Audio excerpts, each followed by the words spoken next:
Welcome back to another exciting episode of Iron Therapy. We are live here, of course, on the YouTube channel.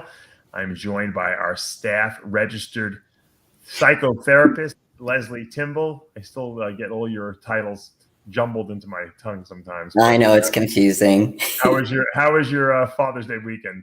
Even though every day is the same to me. I do the same thing because I'm a bodybuilder, so I do that lifestyle. So every day, I don't even know what day of the week it is. No, neither do I. I actually used my Father's Day clout because, on Father's Day, everyone feels bad for you if you're a father, right? So they kind of let you get away with maybe stuff you wouldn't get away with. So I really wanted to get some sushi. So, and we really couldn't go out. It was getting late and, the kids were acting crazy. So we did Uber Eats for the very first time. I used Uber Eats.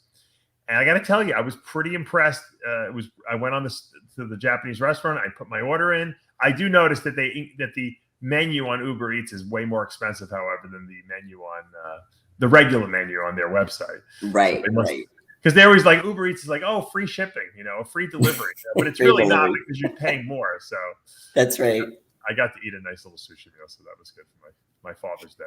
Good. Yeah. Usually on my birthday, I just work and do nothing. So Father's Day, I try to at least guilt my kids into behaving and being nice to me because I'm their father, Well, that's what I do for Mother's Day. When the kids ask me, what do you want for Mother's Day? And I just say, don't fight for one day. Please don't fight for one day. Peace and fight. That's what we want. All right. Well, you brought up an interesting topic to me. And I hadn't even really heard of it, although I knew what it was once you explained imposter syndrome, where a person doesn't think that they're worthy of maybe something they've accomplished. Like, let's say a bodybuilder wins a title and they think, well, you know what? I'm really not that good. Maybe it was an accident. Maybe now people expect me to be this, top 6 Olympian and I'm not really that good. And they start doubting themselves. Why would some people feel that they're not worthy of some kind of accolades that they've achieved? And here's the thing. A lot of it comes because a lot of people say, where does it come from? Is it genetic? Is it environmental? And there's a lot of theories, but nothing has been definitive out there. But there is a lot of, research. I had an alarm. Sorry about that. That was my alarm saying we were going to start at 2:00. So yeah, very organized. Okay. So basically, it's not a mental health condition, first of all. But it does basically, people feel that they're being frauds. Now, to your question, why do people feel like they're being a fraud when they've legitimately achieved these kinds of things? And it depends on what type you are. There's actually 5 types. Okay. So there's different reasons based on the types. I'm just going to quickly go over them with you. Before you go over these types, and I have no idea what they are, but some people do feel like they're frauds because they really are. Maybe they bamboozled people into buying a nutrition product that's really a bunch of crap, and they're afraid people are going to find out it's a bunch of crap. Or maybe they actually want to show that they really shouldn't have, but maybe they won it by accident, and they're trying to convince themselves that they really deserved it, but they know deep down in their heart that they probably weren't the best person on that stage. Is that a different type of syndrome? That's a different type of imposter. I mean, we know, let's say coaches, there's a lot of coaches in the industry that say that they're really these great, let's say whether they're a regular coach, like just to train you, or a prep coach, sure. And they really don't have the credentials. So, and then they think they do. Let's say they win an IFBB Pro card and all of a sudden they're a coach. Yeah. Just because you have an IFBB Pro card does not mean you're a good coach. Right. Okay, so that's a different type of imposter. You're really being an imposter. There's no mental disorder there. You're just literally, trying to fool people purposely. Like you're a fraud, essentially. It's a fraud, but it's a legitimate. It's like basically they're a scam artist. Right. They're trying to get something under. They're trying to fudge their way through life. Right. Whereas in imposter syndrome, they have legit, like whether it's accomplishments, whether it's their education, they feel they're not good enough. Mm-hmm. And a lot of that can come from, let's say, family upbringing where, let's say they were brought up where nothing was good enough. No matter what you did, there was always a high standard. So there were high expectations. So especially if, let's say you're raised in a family, let's say for the sake of argument, you're not an only child. And if, let's say you have a sibling who tends to do, let's say, really well in school. Gotcha. Oftentimes parents, I'm not saying this is right, but oftentimes parents will compare the kids that, why aren't you doing as well as your brother or sister? And, you know, that's where you start feeling that I'm not good enough because I'm getting compared. A lot of times we talk about in these podcasts, not just today, Dave, but about people wanting social approval. Where does that start? Because we compare ourselves. Well, it starts a lot of times in our families, not all the time, but a lot of times in our families. We get compared to our siblings all the time by our parents.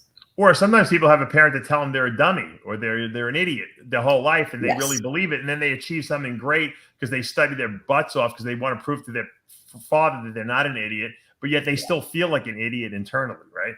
Absolutely. I mean, I remember going to school with like, let's say, a lot of independent, beautiful women, but they always put themselves down. And I never understood that. I'm like, well, you've got so much going for you, but they couldn't register. They couldn't make that connection. And a lot of it had to do with their upbringing. And again, that not being good enough. Right. Yeah. I remember my father used to always tell my mother when we were growing up that, you know, how smart she was. And she's like, oh, no. And she was always like downplaying it. But meanwhile, she had like a 145 IQ with like some crazy high IQ that she just didn't want to, I guess, because her parents, you know, that the whole, you know, the Jewish woman was supposed to get married and not have a job. You know, that was the way it was in the 60s and 70s. And, you know, so she just didn't have a lot of confidence in herself because of that. But that's similar, I would guess, right? It is similar because one of the common traits for this imposter syndrome is having a feeling of shame. You know, and in your mom's case, it's like she didn't fit in the, you know, that particular category role, you know, what she was supposed to be as a wife at that time. She went above that and she kind of dumbed herself down or wouldn't accept the accolades because that wasn't her role or wasn't supposed to be the role according to societal norms and cultural norms at that time. So, you know, sometimes in order to fit in, we do what we need to do. And a lot of times we do the self-talk to kind of convince ourselves it's the truth when it's not. It's funny. My father told me the story about how when he first met my mother, she was writing speeches for like some kind of congressman in New York that, you know, and so he's like, I guess it was just laying around the house, the speech, and he's reading the speech and he's like, who wrote this? And because my father was a writer, you know, that's what he did. You know, he wanted to be, you know, the next great, you know, American novelist. And so he said, who wrote this? She's like, oh, I wrote this. He's like, you wrote this? He's like, this is brilliant. She's like, oh, no, it's nothing. He's like, I felt like such a loser because he goes, here I am trying to be like a writer, and this was better than anything I had ever written. So, you know, I understand how people could feel like that sometimes. But if a bodybuilder wins a show and, you know, he legitimately looks good, but maybe the pressure is too high. Now he all of a sudden went from being this unknown, no one expected anything from him. Now everyone's like, he better win the Arnold, he better win the Olympia. You know, everyone's talking about him as the next great thing in the sport. That's a lot of pressure sometimes that people can't handle, right? It's a lot of pressure. So keep in mind, anytime people have pressure, it doesn't matter what the pressure is, they can either get, you know, funneled underneath it, and it can be basically a weight on top of them, or it can propel them forward. So when we get stuck in our heads, it will often can mentally defeat us. Sure. You know, and in between, let's say, the negative self-talk that we do, the negative messages we say to ourselves, it's like, oh, I was just lucky. You know, as far as winning the show. Well, no, you don't win a show by luck. You win it because you presented the best that day. You've got judges who are objective, who are judging you. It's not you judging you. It's not the audience judging you. It's judges who are qualified to judge that in that moment, in that time. But we dismiss that. Right. What is it called when you actually win a show and you think you're going to win the Mr. Olympia and you're is that just delusional? Well, I mean, you have to have a certain level of confidence, though, Dave. I mean, you got to go into any show, whether it's the Olympia, whether it's the Arnold's, whatever show, you got to go in. And I tell people, yeah, you compete to win. Expecting to win is a different story. Because, go ahead. No, yeah. I was going to say, if you go in there thinking, I'm going to win this, and yes, to some degree, you need to be like that. You have to have that confidence. But the problem is that there's a fine line between confidence and arrogance, because if you go in too arrogantly and if you do not win or place the way you want to, it can do a number on your self-esteem, because people don't know how to separate the sport from the identity. Sure. Part of the identity is you're a bodybuilder or an athlete in a different discipline. but that's not your whole identity. And if it is, and I think we mentioned this before in another podcast, that has to change. We have to expand that as far as what your identity is, because we take things personally, Dave. Yeah.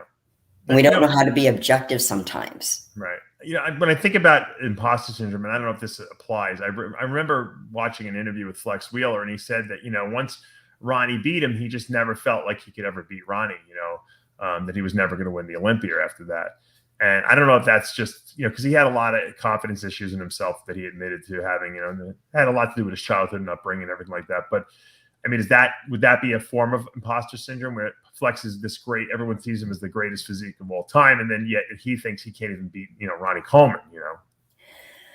You know, if there's a lot of people that can't beat Ronnie Coleman, but I mean, in this case, you know, he did get beat. This is the thing. Everyone gets beat in any sport. The greatest, like the GOATs of anything, everyone gets beat at some point. The question is, are you going to be there? Are you going to show up at your best? Because you never know. Like when people go before a show and that they're checking out their competition on social media and they're looking how great everyone is looking. We all know how they look in social media, assuming there's no filters. And we all know sometimes there's filters on there, but how they look there and how they look on stage, there's a lot that can happen. Right. You know, so I mean, you know, whether they're doing the carb up right or whatever, so much happens because as we all know, even if you know exactly, let's say you document exactly what you did, especially during your prep and peak week to get the fullest, most driest, striated look. If you repeat that, you may not get the same result. Yeah, but like, you know, I mean, Flex Wheeler arguably always left the door open a little bit. And that's why I believe that he couldn't beat Ronnie, you know, because in his head, he thought, I couldn't beat him anyway, so I'm not going to give 100% to it. And so he never beat Ronnie because he never was 100% where he could have been, you know, could have beat Ronnie Coleman. So what do you tell a person who has this imposter syndrome where they think that they're not good enough or they don't feel like they're worthy? I mean, how do you get out of that mindset and start living up to who you are and what you've accomplished? A lot of it has to do with whether you rely on internal or external validation. So what I mean by that is winning is an example of external validation. Right. You know, getting adoration from your fans is an example. You know, getting a trophy, getting the title, all of that's external validation. And who doesn't want that? That's great. But if that's the only validation you get, that's what then you fall into that trap, because you need to have other forms and what we would call as internal validation. It's nice to have the external, but if that's the main crux of how you're getting your self-esteem, that's a problem. And that can lead to some imposter syndrome traits. So what I tell people is really capitalize on your strengths, because we all know it's very difficult to have a complete package, and you can have two people on stage with a complete package. But there's always going to be someone that has something a little bit more than the other as far as bringing something to the table. And, you know, it's trying to say, can you bring your best? Let's see what you can do. And even if someone can't get there, Dave, because when I tell people, it's really capitalize on your strengths. Like for people, not everyone's going to be big like Big Ramy, okay? Capitalize on your strengths. What about your conditioning? What about your lines? What about your posing? What can you do that really highlights what you can do to make your competition sweat? Right. But look, if I'm a champion, let's say I win the Arnold Classic, but I think, you know what, it was a fluke. I got lucky. The lineup, you know, people are saying the lineup was weak, and I'm going to the Olympia now. I got to stand up there with the best in the world. And even though I might have a world-class physique, and I'm just not caught. I mean, if I go to you as my therapist and I say, Lesley, I just think like people are going to see that I suck, you know, or something like that. How do you start getting people to think in the right direction? What techniques do they use so that they can get out of that mindset, you know, of thinking that they don't belong? I usually start with a confidence resume. You know, there's different techniques we use. Now, a resume on itself, like a job resume, talks about jobs that you've done, as you know, and what did you do during that job? Mm-hmm. A confidence resume is a little bit different. It talks about your accomplishments, legit accomplishments, because a lot of times people forget everything that they've done as far as, because they think about all the mistakes they've made. Right. And I think it's important to reflect on the mistakes so you can learn from them and move forward. But how often do we actually think about, hey, what did I do really well? We forget those things. Mm-hmm. So it's important for people to kind of remind themselves what they do well. And then when they do have that little doubting voice in their head, I said, okay, let's look at that doubting voice. If you think that it was an easier lineup and that's why you got your pro card, as an example, it wasn't as competitive. Okay, how much truth is in that? Was it really competitive? And at the end of the day, a win is a win, Dave. Right. So when someone says, okay, well, I just kind of squeaked by. Okay, we still got there. In fact, you showed up. Yep. If there was tougher competition, they did not show up. Half the battle is showing up. But when you show up with guns blazing. So it's kind of like go big or go home. Mm-hmm. And it's really working on their mentality on really putting everything out there. When you work with teams, let's say a hockey team, and they're up in score, any kind of team actually, and they're up in score, you don't relax. If anything, skunk them. Like, it's kind of like bring your game up, but people get lazy. If they see that, oh, I'm in center stage, I'm doing really well, and then they kind of relax at the night show. Hello, no. Yeah. No. Do you so you're building a case for them, like you would, like a lawyer would do in a courtroom, so that they can see that the evidence shows that they're not an imposter, that they actually are, valid. They're better than they think, because they selectively remember and they selectively forget certain things. They remember flaws. Right. They remember the things such as it wasn't as, let's say, as a competitive lineup, but they forget other things, to saying, yes, they showed up and yes, they were the best on stage that day. So it's reminding them that they are of their accomplishments, because we forget those. It's kind of like if you say to someone, what's your 5 best, or let's say your 5 worst qualities? Most people are able to rhyme off 5, no problem. In fact, they can add on to it. But if I said, what's your 5 best qualities? Right. They go silent. Mm-hmm. Well, people are embarrassed. They don't want to maybe even say what their best qualities are, even if they know what they might be, Well, either they're embarrassed or they don't recognize it. Because that's not where their thought process is. They're so used to being their worst enemy and their worst critics.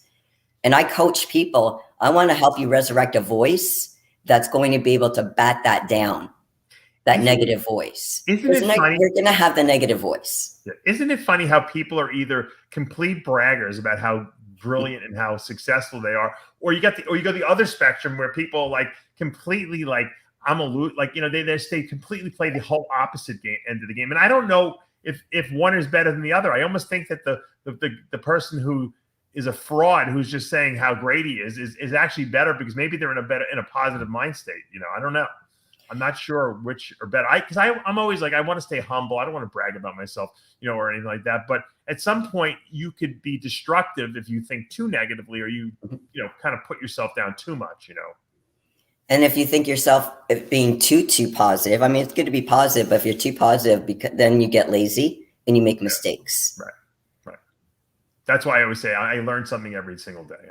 I never think that I know everything. I'm always looking to expand my knowledge base, because I know there's things that I don't know. And so every day I try to find, even if it's, how to plant a seed in my garden outside, or that I didn't know. Some guy one of my clients was telling me when you can root pretty much any stem of any plant with this like gel that you put on the bottom of the stuff, and it's a whole process. But the gel, creates the roots. It's a whole process. I had no idea, and I've been planting stuff for years, and so I was like, wow, this is crazy. I didn't even know this stuff existed. So I get excited when I get new knowledge, because I'm always looking to find out something that I didn't previously know before that. And that's what gets me, that's what gets me through my day, to be honest with you. Otherwise I get bored. The day I think I know everything, I'm just going to be like, all right, I'm ready to die now, because at this point, there's no sense of being here anymore. Right. But the other thing I would add though, Dave, is that when you do win something, when you do accomplish something, actually enjoy the moment. Because sometimes it's kind of like, dismiss it, go on to the next thing. Enjoy your victory. I'm not saying, dwell on it for like months, but enjoy it and then move forward with your next game plan of how you're going to even raise the bar even higher. Absolutely. Yeah, you got it. But that goes to what I was saying. You got to constantly be aspiring to be better than you were before, or learn more, or be a better bodybuilder, or be a smarter person, or be more empathetic to people, or be more generous, or whatever the case may be. You always have to be looking to expand upon what you are. And if you do that, you're not going to have time to think about, am I worthy of doing this? Who cares? You know, who gives a shit? Maybe you didn't deserve that win, but it doesn't matter. But now you're going to prove to everyone that you do deserve that win, because you're going to come back even better than you were the last time. And that's the right mindset, as opposed to saying, oh, it's just a matter of time. Everyone's going to find out that I suck, and then I'm never going to place again.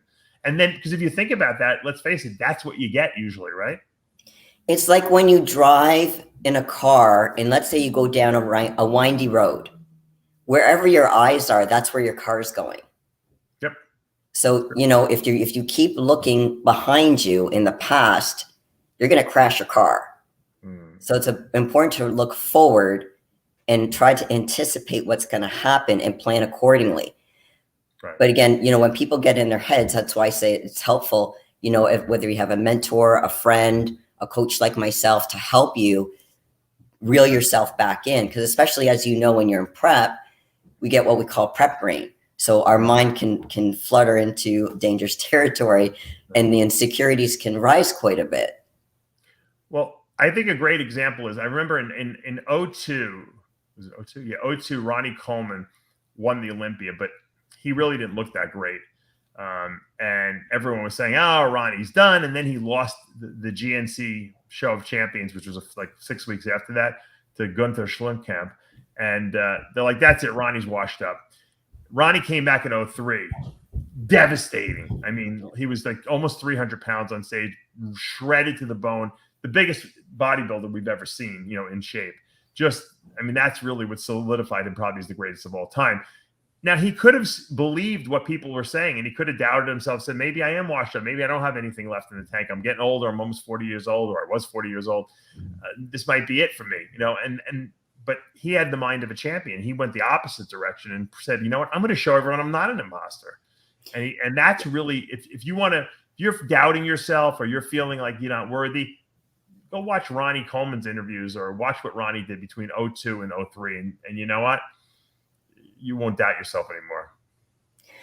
And, you know, sometimes we need that inspiration from other people. I mean, it's nice to have it within, but to say, hey, other people can do it. And saying, this is what we call reframing in therapy, seeing a situation, put a different frame on it as far as how it's presented, and saying, okay, I can take this and I can make it work for me rather than against me. Right. So rather than saying, yeah, I'm just going to prove people right that, yes, I am all washed up, or I can't repeat this, to saying, I love proving people wrong. It's getting that attitude that it's just a great feeling.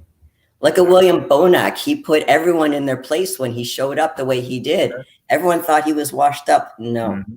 Yeah, and he could have doubted himself, because he had some, you know, some bad showings, you know, and he just wasn't looking his best, and he had a leg problem. But he has what we call the mind of a champion. If you have the mind of a champion, you don't let the good opinion of others influence what you do, or who you are, or, you know, what you show up as. You prove everyone wrong. And that's the best way to overcome imposter syndrome. Lesley, thank you for joining us again today. And you're going to do your live stream on your channel after this? I am. So people, if you can join me on my live stream on the Mental Iron on YouTube, I'll be there in about 5 minutes, and we'll start and we'll talk a little bit more about the imposter syndrome.